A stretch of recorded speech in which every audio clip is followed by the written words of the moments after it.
A leadership change in any organization can create a lot of anxiety, really because of the uncertainty involved with that change. I have figured out that it's not that people don't like change, they fear uncertainty. They don't know what it's going to be like with the new leader. They don't know what the environment is going to be like. They don't know what changes, personnel changes are going to be made, organizational restructuring kinds of changes, and that makes people a little bit unsettled. Well, here's the deal. There's no reason for you to be unsettled around a leadership change. That change happened generally, probably, without your being in the role. So someone, and maybe a group of people, thought it the right time to put in a new leader. What you need to understand is what that leader's objectives are for the short term and for the long term. Now, almost every new leader is going to articulate that very early on in his or her tenure. I'm here to do X, or the 3 things I'd like this organization to focus on are A, B, and C, or I'm not going to make any changes for the next year. I'm going to go on a listening tour. I want to understand how you all are feeling, what you think our critical mission objectives are for the next few years. Many leaders will start off that way. If you find yourself in a room with the new leader, make sure you go into that room prepared to contribute. You should give some time and think about what would you consider the most important things if you were at the top of the house. Don't think just about your role, but think about your role in the broader context. And if you had responsibility for driving the organization's success, what are the things you might want to know? Or what are the things you might want to focus on? And think about how you are going to say those things to the new leader when you are in that room. If you are pretty senior in your organization, it's a very high probability that they will want to sit down with you or you and your peers to understand how you are thinking about the organization. Now, make no mistake, when you get into that room, you are being evaluated. You are being assessed. Why? Because it's natural for anybody to do that the first time they're meeting you. They're sizing you up.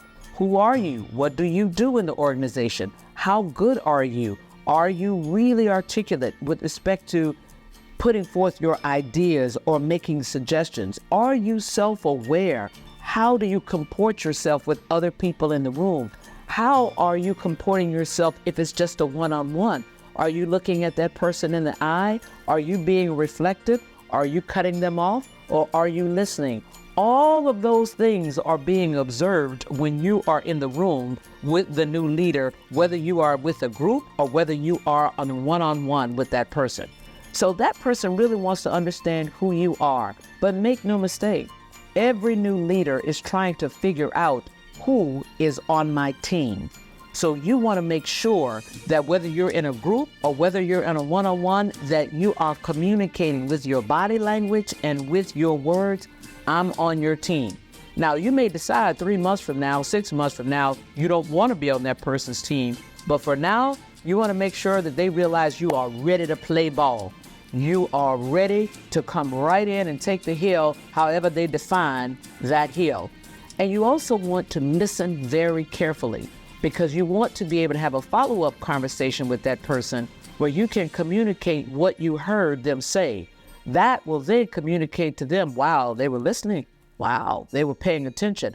And that will hold you in good stead with that person. Anytime you can communicate that you're listening, people value that because everybody values being heard. Now, as the leader is starting to spend more time there, you not only want to continue to execute with excellence, whatever your job was, but you also want to make sure that when you have an opportunity to engage with that person, that you're giving that person an attaboy or an attagirl. Nice job on the town hall. Or, you know what, I listened to the quarterly call. You handled that quite well.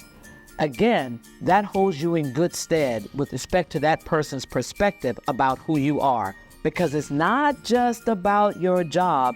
You're thinking about the entire organization. And again, leaders at the top value people who think like an owner.